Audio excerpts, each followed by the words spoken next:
कभी कभी लाइफ में हम ऐसे डिसीजन ले लेते हैं जो हमें खुद नहीं पता है कि हमने सही डिसीजन लिया या फिर गलत डिसीजन लिया। ये डिसीजन बहुत कंफ्यूजन समय में लिया जाता है। हमें उस समय कुछ समझ में नहीं आता हमें क्या करना चाहिए क्या नहीं करना चाहिए। कभी कभी वही डिसीजन हमें सही लगता है कि नहीं हमने सही काम किया।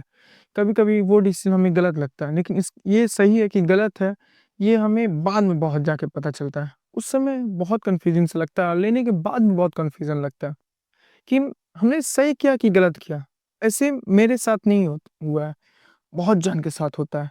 मैंने ये कई लोगों से पूछा तो मुझे पता चला कि ये सिर्फ मेरे लाइफ में नहीं हुआ है, बहुत सारे लोगों के लाइफ में हुआ है। मतलब सभी लोग के जीवन में ऐसा होता है। रतन टाटा जी ने एक बात कही थी कि कोई भी डिसीजन गलत या सही नहीं होता, हमें बस उसे सही साबित करना आना चाहिए। फिर भी ऐसा क्यों होता है? हमें पता है कि हमारा लक्ष्य अगर क्लियर रहता है कि हमें क्या चाहिए, तो हम लोग कोई भी अगर गलत डिसीजन ले लेते हैं तो फिर हम लोग उस कहीं ना कहीं रास्ता ढूंढ के ठीक वहां पे पहुंच जाते हैं। लेकिन अगर हमारा एम जो क्लियर नहीं रहता है ना, तो उस समय हमें कंफ्यूजन होता है या फिर उस समय हम लोग भटक जाते हैं, असफल रह जाते हैं। इसलिए अगर आप चाहते हैं कि जीवन में आपका गलत डिसीजन सही डिसीजन जो भी हो, पर लेकिन आप अपने लक्ष्य तक पहुंचे, तो अपने लक्ष्य को क्लियर रखिए। कई लोगों का लक्ष्य क्लियर नहीं होता, उन लोगों का एम क्लियर नहीं होता। इसलिए अपना टारगेट अपने एम अपने लक्ष्य को हमेशा साफ सुथरा बनाइए, हमेशा क्लियर रखिए कि आपको सच में क्या चाहिए।